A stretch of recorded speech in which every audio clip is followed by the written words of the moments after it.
So a number of you have been asking for this video about what camera equipment I use, and I kept telling you that I'm gonna make one soon, and I think I've been saying that since, I don't know, late winter I think, but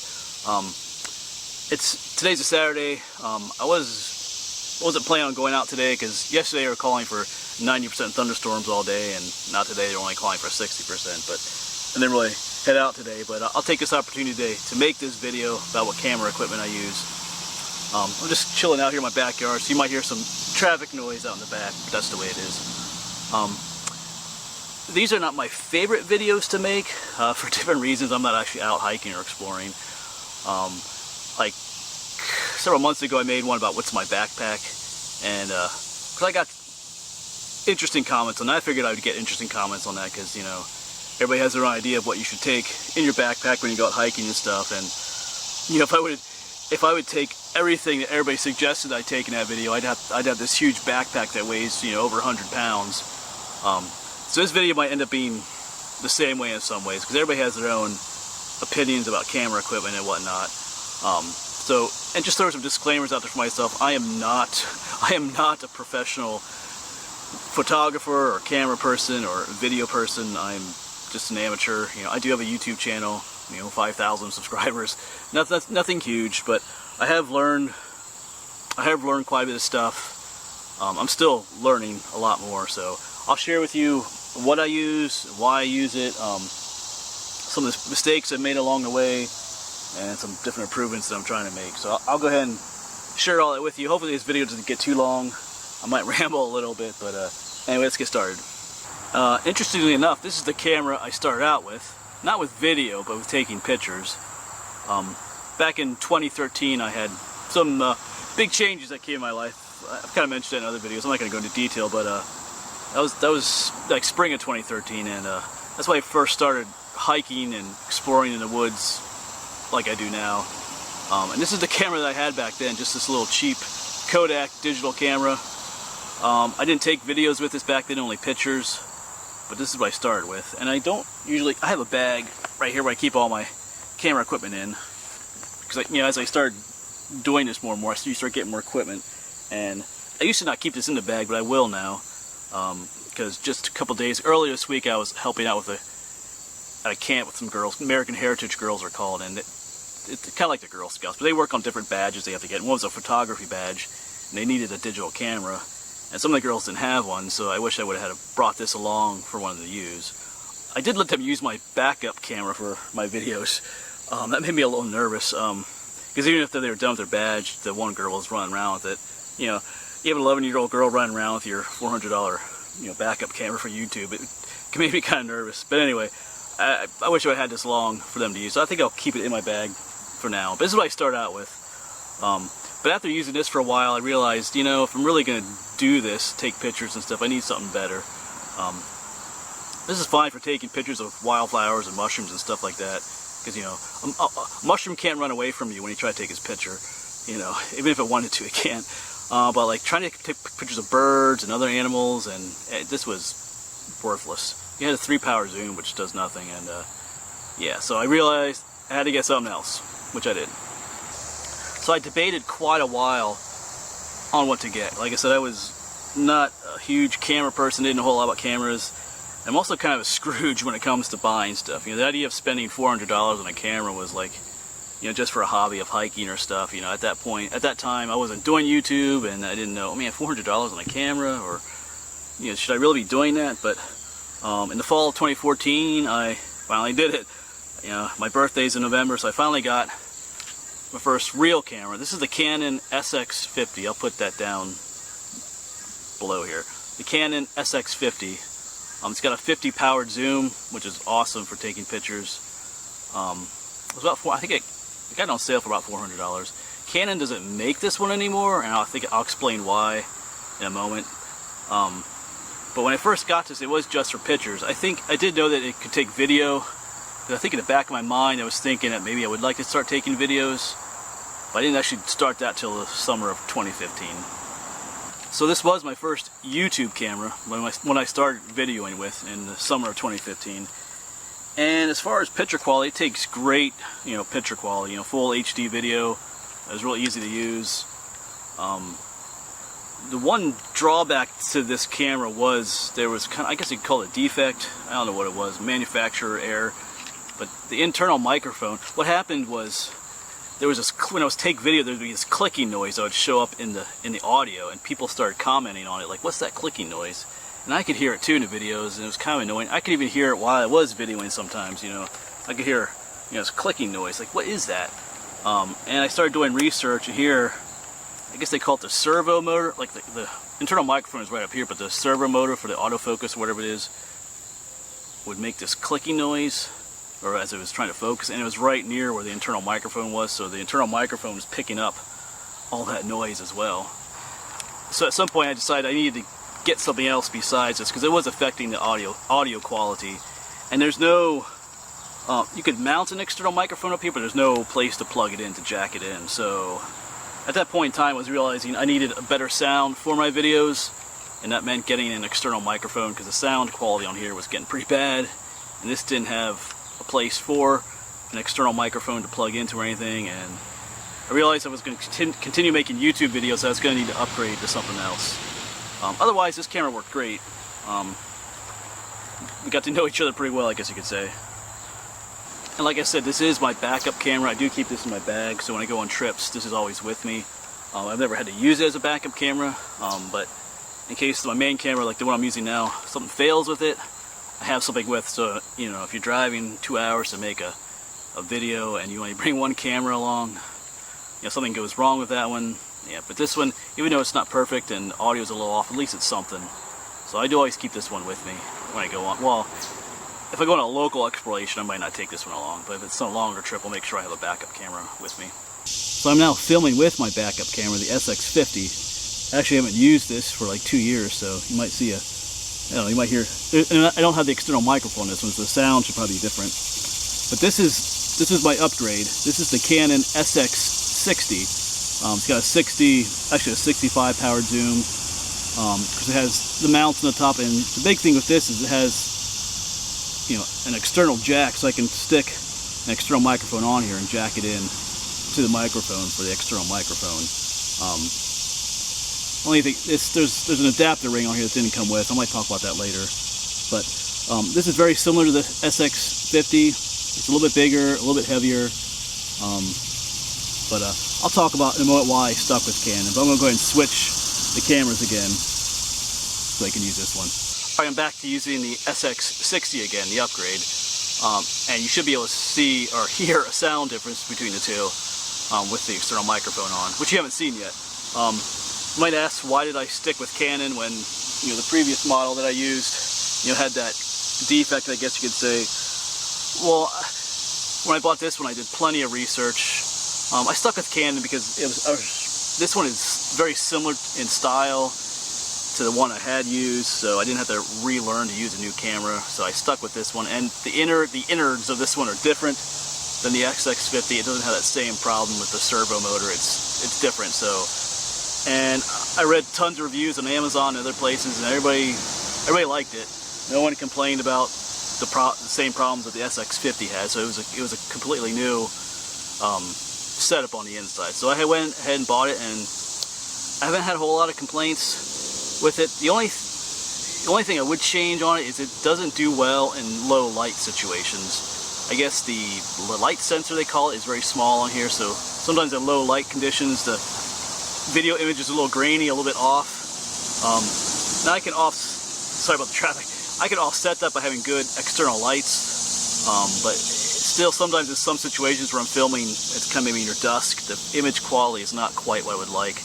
That's the only thing I found I didn't really like with this one sometimes.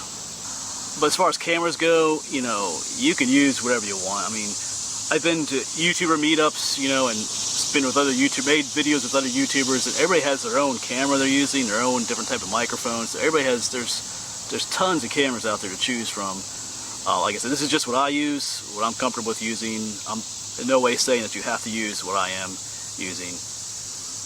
But anyway, let's move on and talk about microphones. If you're going to be serious about videoing, vlogging, whatever you call it, YouTubing, you have to have an external microphone. I mean, maybe there are, I mean, I'm not the expert, so maybe there are some cameras out there that have a really good built-in microphone, but for the most part, you have to have an external microphone, I think. I learned that the hard way. A lot of my initial videos, like there'd be awful wind noise, and because every time it was windy, that it just, yeah, you know, it was awful. You couldn't hear what I was saying sometimes. So an external microphone just makes the audio in your videos so much better. So if you think about making videos and stuff, you know, make sure you have a camera that's compatible to have an external microphone set up with it. I'll go ahead and show you a bit in what I have and talk about why I use it. So I'll have to take it off my camera, so the sound will probably be a little different again. So you get to hear it. Right now I'm using the microphone. In my next clip, I'm going to be showing you the microphone and not actually be using it, and be relying on the built-in microphone that's in the camera. So this is the external microphone that I use.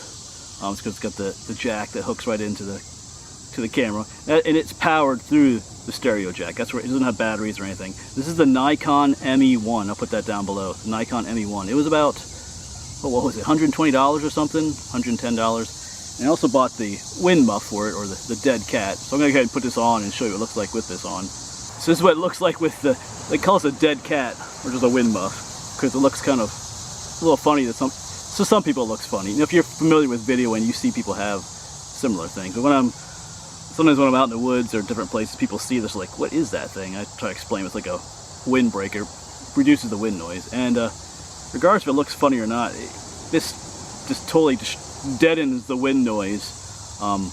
Because before I used an external microphone, I couldn't film on windy days. Even if it was like 15-mile-an-hour winds, it would just mess up with the audio. But with this, don't have to worry about that at all. So this is a must. One thing that stalled me from getting a microphone right away was just the sheer number of different types of external microphones, brands, prices. You know, I'd look on Amazon or eBay, and it was just, it was overwhelming. There were so many different types, and I had no idea what to get. So I just started reading the reviews on a lot of them. Like, just saw one, I expect maybe something I could use. I would just start reading the reviews, and I learned a whole lot by doing that. There are different types of microphones. The mosquitoes are out. Different types of microphones. Mine's called a stereo microphone. It means it receives sound from both sides. You see a lot of people have mine was a little stubbier. There's a lot of ones that are a lot longer. There's sometimes called shotgun microphones or one-directional microphones. Some of those only have like a microphone at the tip, and they're designed for like interviewing people or picking up sound that's directly in front of you. I didn't really want that. I wanted a stereo one, because when I'm walking in the woods, I want people to hear everything. You get that stereo sound effect where you can hear the creek off to the side, or birds singing up in the trees. You know, because sometimes when where's that other camera? When I'm videoing, you know, sometimes I'm talking from behind the camera. Other times I have it flipped around and I'm talking to the camera. So I want people to hear this way and this way. So I mean, maybe those shotgun microphones would work well that way, or maybe not. But the one important thing I learned from reading reviews, like I said, those shotgun ones, you know, mine's about this long. Those are about that long. And one person mentioned in review how the kind of camera I have, with the microphone sticking out that far, it actually shows up in your video. You know, the tip, I don't explain it, the microphone actually shows up in your video because it's so long, it actually ends up in your field of view. But if you have one of those DSLR cameras with the attachable lens out front, then it's okay, because the lens is sticking out pretty far and your microphone, so it's okay. But a camera like mine, that long microphone would actually show up in the field of view and show up in my videos. So that's something I learned from just reading the reviews.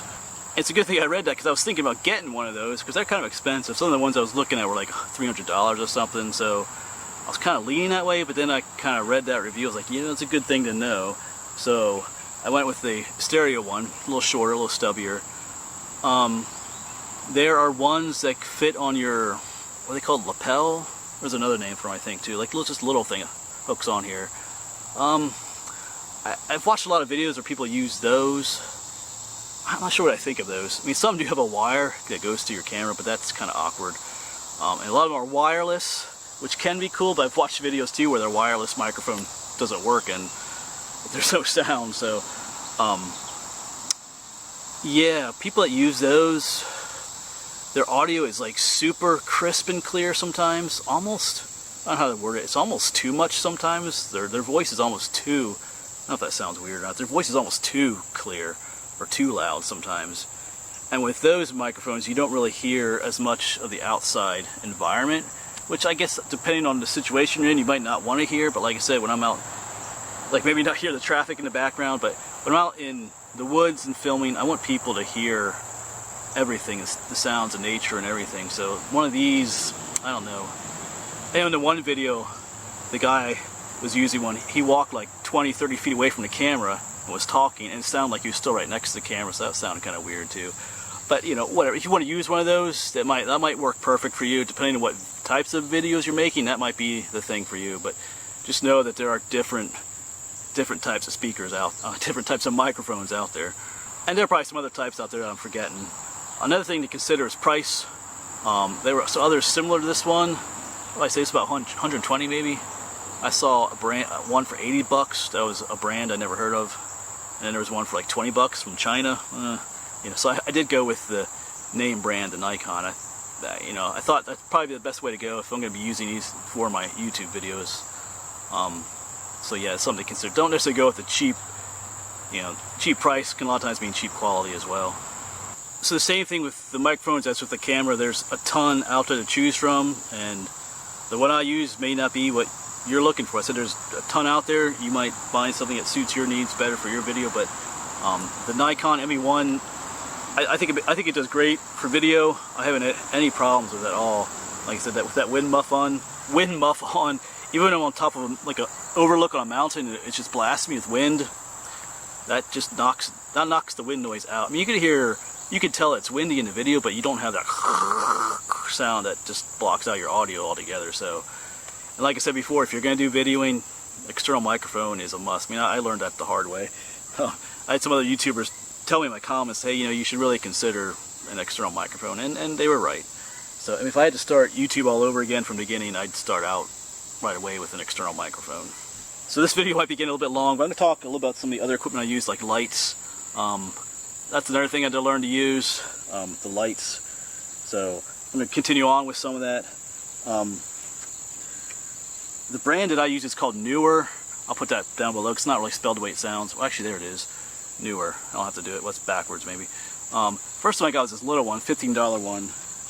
And then I got a larger one. This is a CN216. Takes 8 AA batteries, but this one took 3 AAA batteries. But lighting was another thing I had to learn. I have a flashlight too that I use. I didn't bring that down here with me. It's a ThruNite. I'll put it down. It's a ThruNite TN4 is the flashlight I use now. When I'm in mines and caves, you have to have good lighting. Yeah, some of the first tunnels I went in, yeah, the lighting was off. I had these dinky little flashlights. People complained about the lighting, and rightfully so. So you got to get good lighting. But I had the same problem with choosing lighting as I did with choosing a microphone, because there's all different kinds of lighting out there, flashlights and stuff. The ThruNite, the TN4, it was 50 bucks. It does a pretty good job, but there's another one I want to get, the ThruNite. Is it the TN36? I've seen some videos of people using that, and that thing lights the world up. It's like 300 bucks, so I won't be getting it anytime soon, maybe. But these big lights like this are a must. You know, just recently I was in a mine with another YouTuber, Jay, and he's got 2 of these now. He had one, now he's got 2 of them, so now I want another one as well. He has the 160, these are 216s. I forget what that means, the number of lights or strength of it or something. This is about 30 bucks, great price. The only complaints I read online about it was it's made of plastic, but that's fine with me because this is mounted on top of my camera. I don't really want a metal one with the way my setup is right now because it gets too heavy. And for 30 bucks, like someone said, if this breaks, for 30 bucks, just get another one. But if you're going to be filming like in abandoned buildings or stuff, you got to have one of these lights. Of course, it has a cold shoe mount, which can mount, you know, where's my camera? Right on top of these mount right on top of the hot shoe mount on your camera. So, and along with the lights, so there's different brackets you can buy, because, you know, right now my microphone is on here on the camera I'm using, but if I put a light here, what's backwards? If I put a light on here, then where do I put my microphone? So that's where different camera mounts come into play. So this is the way this one looks. This is called a V mount. It's got it mounts onto the hot shoe of the camera. It doesn't draw any power from the hot shoe, these mounts don't. But it has 3 cold shoes, it's called. So I would stick my microphone on this one, I'd stick my big light on this one, and then I'd stick my little light on this one. So it allows you to have multiple things on it. And these V brackets come in different sizes. This is just one type of mount. You can get the mounts, like my friend JP Videos, he has this mount that he holds with 2 hands. He can stick the cameras in the middle, and you stick 2 big lights on the top. So I'm looking at stuff like that too. There's all different kinds of setups you can buy. But if you're gonna have multiple things going to lights and microphones, you gotta have some kind of a different bracket system to hold all that extra stuff. One other thing, when I was showing you the SX60, I showed you a little adapter ring that was on the back. This is the same thing, but it also has like a filter. This was just a clear filter, but this can attach right on the outside. So my SX60 has one of these on, just minus the actual filter that screws in, because the adapter ring comes off, and there's actually a filter that screws in on there as well. Except this one doesn't come apart anymore. This is a cheaper plastic one that I can't unscrew anymore from each other. Believe me, I've tried. But the SX60 has a more expensive metal one on. I just don't have the clear filter on. You can put like UV filters on here and stuff. I don't really use those. I got the clear filters for a reason. Someone recommended it, because depending on certain situation, like right after I bought this, like a month or two later, I scratched the lens on this camera. It was too deep to just buff out or anything, and it cost too much money. They had to replace the whole outside lens. But so I've learned to get one of these clear filters with the adapter ring. So in certain situations, I'll put this on that camera just to protect it. Like if I'm hiking like on rocks, that's what happened when I scratched it. I was hiking, it was wintertime, it was icy, I was hiking, and I was actually climbing some rocks, and the camera was hanging from my neck, and it kind of bounced around and hit a rock and scratched it. So that was an expensive lesson to learn, to have. These are super cheap to buy. The only thing is, they do affect the image quality sometimes. If there's dirt on this clear lens, it shows up in the video a lot more easily than if there's just dirt on the lens itself. That's one thing I learned. So if you use one of these, you gotta keep it clean. Otherwise, because I have some videos where, yeah, obviously didn't clean this. So that's another thing you have to learn. And instead of using that clear lens I showed you, most cameras also come with a lens cover too. So sometimes I just have this in my pocket, and if I'm not gonna be using my camera for a while, or if I'm like hiking in or climbing around a sketchy area, I'll just quick pull this out of my pocket and put it on the lens just to cover it up, so I don't scratch it. So I don't remember to do that as often as I should, but yeah, it's good. It's important to have. All right, so once again, I'm using my backup camera, the SX50, but this is what you see me walk around the woods. This is what I look like. My SX60. Usually this screen is flipped out, and there's my little dead cat with the wind muff on my external microphone up there. So this is what I look like out in the woods. This is what my setup looks like for the most part. Another important thing to keep on you is an extra memory card. I learned that this past week when I was at that girls' camp. I know I have an extra one in my pack or in my camera bag somewhere, but I couldn't find it, and who knows where it is. So, but you really need to have an extra one of those along as well. You know, hope this video is helpful to you if you're curious what I use. You know, if you're thinking about doing, like I said, YouTube videos or vlogging, actually research what other vloggers use, like myself, or there's plenty of other people that'll tell you what they use. You might like what they use better. Because I went online and I typed in, I typed in best vlogging cameras, and it took me to some sites where people gave a list of different cameras that they thought. I think, yeah, I don't believe the people who made those lists actually ever vlogged in their life, because the cameras that they were recommending I don't know. A lot of them didn't have any place to put an external microphone on. They didn't have the little flip out screen, which I think is important. Like I said, when you're filming with the screen flipped out like this, you can see yourself, as you're videoing. I can see myself in the camera, so I can make sure I'm lined up frame-wise inside the camera. I know some people video who don't have that, and they do quite well. But I've seen videos where people obviously, anyway. But yeah, so I think you're better off just, if there's a YouTuber you like and you like they're doing. You'll find out what equipment they're using rather than listening to someone who's never vlogged in their life. Which I think, like I said, there's sites I was going to. They were, like I said, some of the cameras they were listing, some were like $1,000, and they didn't even have. I don't know. I don't know. So just be careful.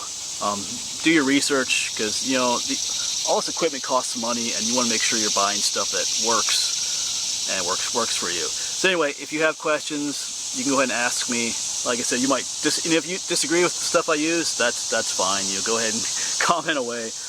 But if you have other questions I didn't answer, go ahead and ask. And hope this video was helpful for those of you who are interested in it.